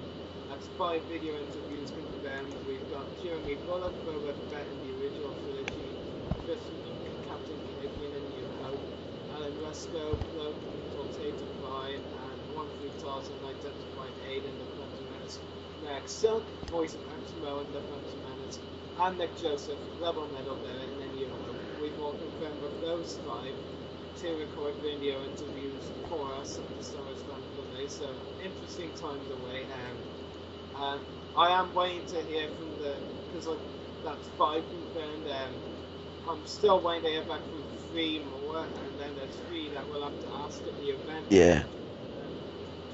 I'm trying to remember. Like, I usually have a sheet of all the guests like right beside me, but I have to move it to the top of my bed right now, so I can't actually see it. And let me turn it around. So the ones I'm still waiting to hear back from Richard Le Parmentier, who played Admiral Motti in A New Hope, Femi Taylor, who played Ula in Return of the Jedi, and Rusty Goff, who played Jara and Cabe in A New Hope. So, still waiting to hear back from those 3, and hopefully they agree. That would be cool. And we actually have recorded a podcast with Richard before, so there's a chance he might reply. But a lot of the places that you could communicate from seem to be taken down or something, so I don't know. And of course, we'll have to ask Dave first, Vader, Julian Glover, General Rears, and Kathy Munro Zuckus at the event. Now, I've been researching a lot about those 3 people. Well, more so Dave and Julian. Kathy Munro Zuckus is still a bit of an unknown one. You can never talk about them. Julian, from what I've seen, I'm definitely positive Julian will agree to a video interview on the spot. seems like that kind of guy who'd agree to. Yeah. Share, like he seems really nice. Dave Faust, he has recorded at least one video at the Star Wars stand the day before. I've heard good reviews of Dave Prowse. Yeah, definitely. There is a chance Dave might agree. He has recorded videos at the event before, so it's not impossible. And I'd like to say it's pretty likely, But Kathy Monroe is the only one that we're still not sure of it, that we'll have to ask in person because she's a great autograph signer, so not a lot of people know about her really. Yeah. So to speak, and of course, like I said, we're waiting replacing Richard. Most of his communication ways, the ways we communicate, seem to be taken down. Usually when he's on Skype, he's on mobile, so he doesn't answer me when I message him. Yeah. He seems to have deactivated his Facebook. His website seems to be gone as well. I'm not actually sure if that was gone when I found him on Facebook though. He has this Facebook page as well, but he is answering there, right? Femi Taylor, the last time I talked to her, she is a bit of a slow replier, so no offense there, lots of people are busy, so she might reply, it might take a while. Rusty, not quite sure about him, he might agree, he might not. He seems like a nice guy, man. He's never replied to me on Facebook before, so I don't know. Yeah. 5 video interviews confirmed, and it's still 3 months to go until the event, It's a pretty impressive feat. It just makes you hope that none of the 5 forget about it by the time of the event. Yeah. Yeah, I doubt they will though. Any of them would forget. I think it might be Jeremy, because he has a lot on his mind and a lot of events where I don't think any of the other people would forget. By the way, Daniel, we actually need to speak about that. I don't mind saying on the podcast. It'll be interesting if the listeners can listen to our plans. Nick Joseph, he wants to record at the signing table. So he's one of those who'd rather do the interview at the table. When I talked to him, he was like, yeah, let's record at the table. I want the others to be able to see what kind of thing you guys do. Yeah, that's fine. I've heard it actually interviewed at a signing table then, because the followers can hopefully get a look at some of the autograph pictures. Yeah. Alan Rusco said around lunchtime might be best, and he doesn't know if signing table would be better or not. He did recommend maybe some place that isn't his signing table. If it's a shame we could have used a separate room. No comment there. Okay, no comment. I understand why. Yeah. And Chris Monk, he said that we need to decide on the day with him when and where to do it. He didn't really say a time or place. He said signing table might be okay. I think Jeremy basically said, again saying that we need to decide on the day. He doesn't want to commit to anything too soon right now, so it just depends when he's busy and not on the day. Who's the other one? Mac. Mac. What did he say actually? He said he'd like to do a video interview. I think that was all he said. Actually, answered me twice in one. He said, yes, I'd like to record a Skype podcast with you and Daniel, and yes, I'd like to do the video interview. So he answered both my posts in one. Nice. Yeah. Actually, that reminds me, I've never announced Mac on the TV or the Voice of the Republic page. I did announce him for a video interview, but not for the podcast. Yeah. Skype.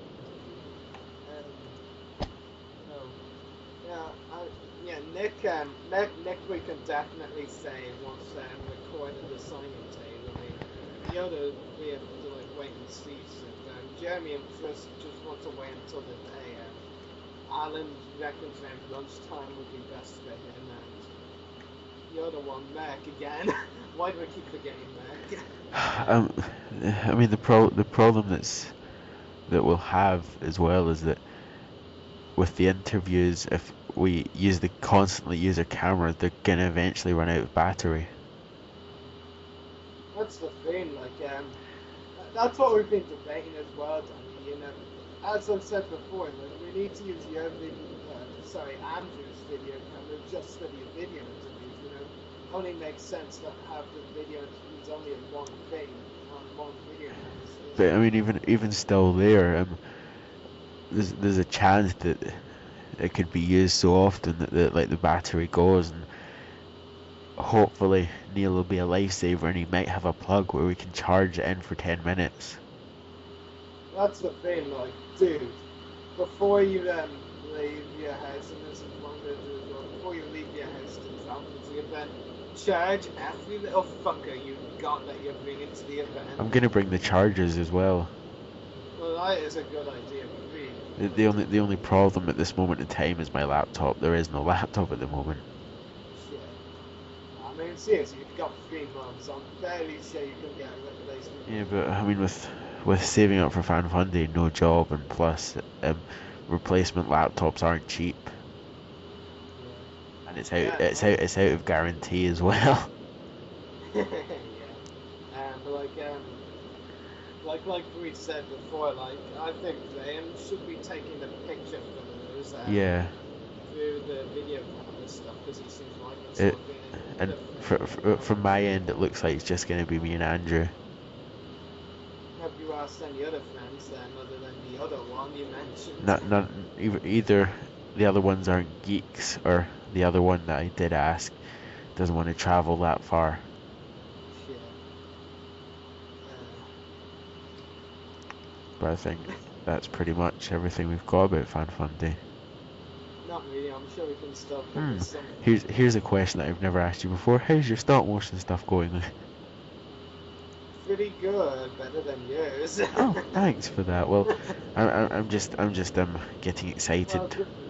Well, dude, you have to admit, Yeah. you know that saying that I come up with makes me depressed, and something big has just happened. Yeah. No, just thinking about a lot of things makes me depressed. I mean, you know the the special episode I'm working on, the Outlander. Yeah. There's one quote in it, like I have a lot of crude, humorous quotes in it from one character, and then this other character is an emotional quote, and I was like, I don't want to put this in the episode, but I have. I wasn't really that depressed or crying to an extent, like I had to like put it in the episode. I'm just excited to have my gunship finally to put in my stop motion. Do you want to know the only problem, Daniel? What? Well, you have around like 200 figures, don't you? No. How many then? You said you had 100 the last time. Yeah, it's close enough to 100. That's it. Round about 100. You haven't been making much progress. Daniel, you've still got around at least 400 to 500 to go before you catch up with my wide variety of characters. I know. The big problem with the gunship though is the scenes. It's big and it's just annoying to like actually get photos. That's the thing of big vehicles like that, you know. I mean, if that's why I'm quite satisfied a bit with the mini rig vehicles. Yeah. I'm gonna like Hasbro, like I've said the mini rig line as soon as on hiatus, which just makes me so annoyed. You know, I have a lot of the mini rig vehicles now. You know, I don't really. You know, as of right now, I don't really think I need big vehicles so much as a couple of large. I mean, if I can find some big vehicles cheap on auction, then say I'll try and get them. But, you know, I think the mini rigs look really. Yeah. Like, you know, really in stop motion or even in the Clone Wars, you know, while vehicles are Yeah. cool, you know, it's, you know, vehicles can't get developed really, you know, characters get character developed. I mean, if that gunship's hard to take a picture of, I don't want to imagine like a turbo tank. Oh yeah, that would actually be a pain. You'd have. You know, even in the Clone Wars, really, they can't get the full turbo tank in a shot. It's very hard. The shot that we got it on in the last episode, it basically ran over the camera. I know, that was actually pretty cool. It's like, run, I've got a turbo tank following me. Yeah. You know, the ATT look, if you get that, that would be creative. Yeah. You know, it's because of its design and all, not because of how wide or Yeah. how tall it's drawn. There, what would be such a difficult vehicle to get a good picture of? What? The Tri-Droid from Christophsis. Oh yeah, that would be a bit. That would be a difficult little fucker to get in a difficult picture. You'd have to like either like have the camera pointing upwards, doing it from a distance, or looking downwards. I know, like that. It's just got such a good design. I mean, I love the design. It's probably one of my favorite vehicles. But it's I mean, if you take a normal picture, it'll be like, I've got some legs coming towards me. yeah. I know. And even if you get a picture of like the top of it, like thing with someone on it, like Yeah. it'll just look like it has no legs really. And I mean, the place where we got the gunship from, it's like full of Star Wars stuff. It's just like where I'm gonna start shopping for figures now, because it's like full of it, and it's all like really cheap, not in packaging, which doesn't really matter. But Can you get me some free swag from there? the guy that was like working there, we must have spent 40 minutes talking to him. And he's hosted a couple of events down here in the south years ago, but he had Dave Prowse as his like special guest there one year, and he said he's a really good person to like talk to. He does seem rather quiet as well, Dave. Yeah. He said he randomly got up once, like at the end of a convention, and started singing. That doesn't sound like Dave Prowse. It was. Well, I did say it kind of thing, but... Oh wait, I think the song was something like Star Wars made me millions, paid my mortgage, bought me a car. Okay, that makes more sense now, but yeah. Now, Ian's really a nice guy, but you know, you need to keep him short and sweet with him, you know. Don't like rush your words, don't like, you know, especially, and this is like vitally important with Dave Prowse, watch your tone of voice, you know, that is crucially important, you know, like I said, short and sweet with them, and that wins the deal, really, with them. By the way, you never answered my question. What was your question? How about getting me some free swag from that shop? Sounds much better than my shops here. I'll see if there's anything that you like. Yeah, you can just like Skype me some weekend and like have a webcam and show me what's there. I'll be like, I want that, I want that. How about that? Maybe 2 of those. I mean, there's the most random stuff. I mean, they just had a clone trooper with like no helmet, just a head, and it's basically people just taking figures they don't want. That's better than nothing now. You did get a Republic gunship in good condition. I mean, like, sorry for my cursing yet again, people, but dude, wait no. Not you. No, I don't think that ship was part of the battle pack, but I do know for one thing, that ship was a bitch to track down. Yeah, it was like £27.99 or something like that. You are one lucky son of a... Yes, that's why I got excited. And then Andrew spent some money getting it for you. Yeah, and now I'm gonna have to get him a nice birthday present as well. Yeah, it'll have to be the same price range to make it even. Yeah. No, but I mean, like, we're both getting some really great deals now, aren't we? I mean, I Yeah. Lynn figure and ATSD driver crew pack especially. You've got a big gunship. Oh well, if you look in the right places and don't wait to buy it, like you buy it there and then you can get the right prices. I mean, as much as eBay's good, it can be bad as well, so it's always good to go to like your local collector stores. You can find cheaper stuff there. I mean, eBay, like, you always have to be patient and wait for the right option. Yeah. And you know, with the animated style line dead, those who make custom figures and sell them on eBay, they're gonna charge you more. Well, I mean, you saw in that picture that I commented the price that he was asking for some of the figures. 25 to 65 pounds for a custom figure. That doesn't include posting. Yeah, that's even worse. I mean, that guy's actually in. the UK anyway, so. Oh, well, that wouldn't make much difference then, but still. Like the one I get custom figures for, like he's from Canada, and like he's now charging a lot for postage, and like it was like auction start at like £10 or something, you know, for a custom figure with like £6 postage or something, and sometimes they were buying now as well. Now, for any of his like customs that he's never done before, like he'll charge like £12 postage at start auction plus like £28 postage.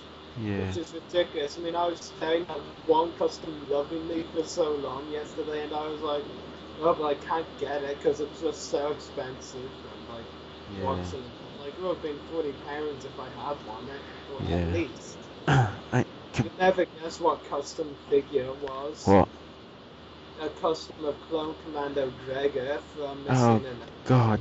I know who'd love that. I was just staring at it for so long. My eyes were like transfixed even. Yeah. I just remembered that Martin's in the call. I hadn't forgotten. Have we bored your brains out yet? I just have no clue about the whole like figure thing because I don't really follow up with that type of stuff. But I was curious about one thing since like, you know, we're podcast hosts or whatever. I was thinking that you guys should like, if you have any predictions, what's gonna happen like next episode. Well, what do you think is gonna? I mean, like to the best of your ability. You can go first, Rari. I might need to think of it. Hold on. Like, let's look at the big picture here. I mean, we have people who think it's Anakin. So. No, I actually can't say it. I was going to say a big picture and say something inappropriate, but not this time.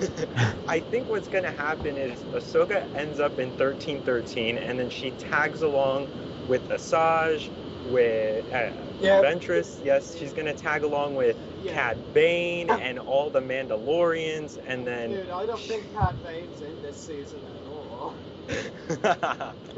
It would make Jessica happy. Oh my god. All of like I know so many people that they'd be so happy to see Cad Bane. And then I know some who won't. Like the basic thing is that they can't have Ahsoka and Asajj meet just by coincidence. I mean, that would ruin the whole thing. And then Boba Fett's gonna be in the middle of it, and oh my god, it's gonna be great. He's not in this season either. No Boba and Bane, they're not in this season. And then General Grievous is going to be working together with Obi-Wan, and then... and then also we're going to have... I was told from an inside source at Lucasfilms that, you know, apparently Jar Jar is going to... And he's going to take his whole army of...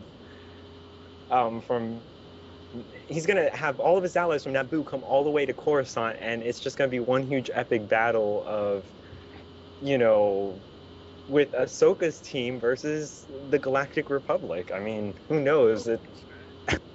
Ahsoka may die next episode for all we know. Who knows? Because she's got to be in episode 20, and Ashley's recorded lines for season 6. Well, I mean, who knows? Tomorrow it's actually going to be director's cut, so that's when we're going to see the last of Ahsoka. No way. And then Darth Maul is going to some way create another group, and then he's going to revive his brother by going back to... Yes, and on top of all that, Wolf is going to catch up with Ahsoka, and they're going to do the nasty. And then in the end of it, we're going to have a huge army of Oddballs celebrating. It's going to be like... it's going to be like the end of episode 6 all over again, just in the Clone Wars. Okay, Daniel, dude, if you don't make the title of this podcast the Oddball Army, then there's something wrong with you. I'm going to name it the usual podcast, and then I'm going to put the end, like the hokey cokey Oddball song. Yeah, I think when we end this episode that I'm so gonna post on Facebook saying, look out for the Oddball Emmy episode posted. If you're going to put that in the Voice of the Republic, I kind of beat you to it. Damn it. Well, I mean, right now I did not warn anyone who's going to watch this that they just ran into so many spoilers. I mean, I apologize, I really do before warning you, but we're gonna get something very spectacular tomorrow. And it's called Wolf in the Circuit doing the nasty. I cannot imagine what like a half Zabrak, half Togruta would look like. I just like spikes are gonna be coming out of the those head tails, as I unprofessionally call them, because right now I don't know what they're called. the Naku, I think. Yeah, something like that. Yeah, there's gonna be like horns sticking out, and then I mean, who knows? Like, and then Ahsoka goes up, heads up to like I can't. Well, maybe she goes back to She goes to Mandalore, and then the godfather of the child ends up being Corky. Wow. I know. I have such an active imagination right now. Well, this has been rather interesting speculation. Yes. Wow. Well, I mean, if And people think Anakin is responsible for this, then who, I have the right to make up my own theories. And if people think I'm wrong, well, who knows? Anything can happen next episode. Yes, well, anything I'd can. actually say anything Merton says right now is more likely than Anakin being this. Honestly, I think the most likely story, and yes, I'm joking completely here, but I'm just telling you, by the end of the season, Wolf and Ahsoka are gonna have kids.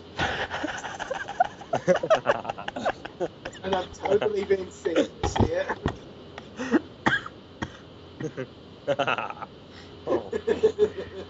Oh wow.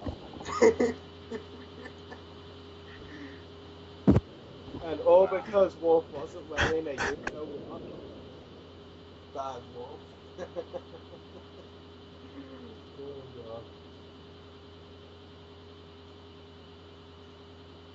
People are just like, they're gonna watch this, they're gonna be like, that's so uncalled for. I'm like, no, you just took it to a whole new level of speculation. Well, here, look, I found a quote from Dave Filoni himself on his Facebook page saying that the next episode is, it's going to be tremendous. It's going to involve, characters from all different types of factions. We're going to have people, with Ahsoka and her quote-unquote new team, and we're gonna have Anakin and Obi-Wan's gonna be teaming up with Count Dooku and General Grievous, and we're gonna have Jedi younglings, and it's gonna be like a combination of Umbara and Nomad droids. Yeah, and we're gonna see all sorts of characters returning. Like, we're gonna see the return of Gascon and the D Squad. And like, while we're at it, why don't we just see the Millennium Falcon? Yeah, well, it has been long awaiting. It's awaiting its moment on the show. That's for sure. Yeah. Silence. I think we're all done speculating now. Yeah. Let's end this. Okay. So make sure to check out our YouTube channels. Mine is www.youtube.com/user/14mrdas. Rary's is www.youtube.com/user/separatist-destroyers. Also check out the Star Wars Underworld at www.starwarsunderworlds.com, and also check out Gary's website at www.garyanthonywilliams.com. So, it's been definitely a fun episode, especially with oddballs everywhere. And the oddball that never was. Yes, the oddball that I can just imagine Buzz Lightyear saying, oddballs everywhere. Just totally make that a meme. And we can also totally make that, and that's what she said too. Yes. Yeah, so all that I've got left to say is from me, Rory, Martin, and Gary. Wow, I thought you were going to say that.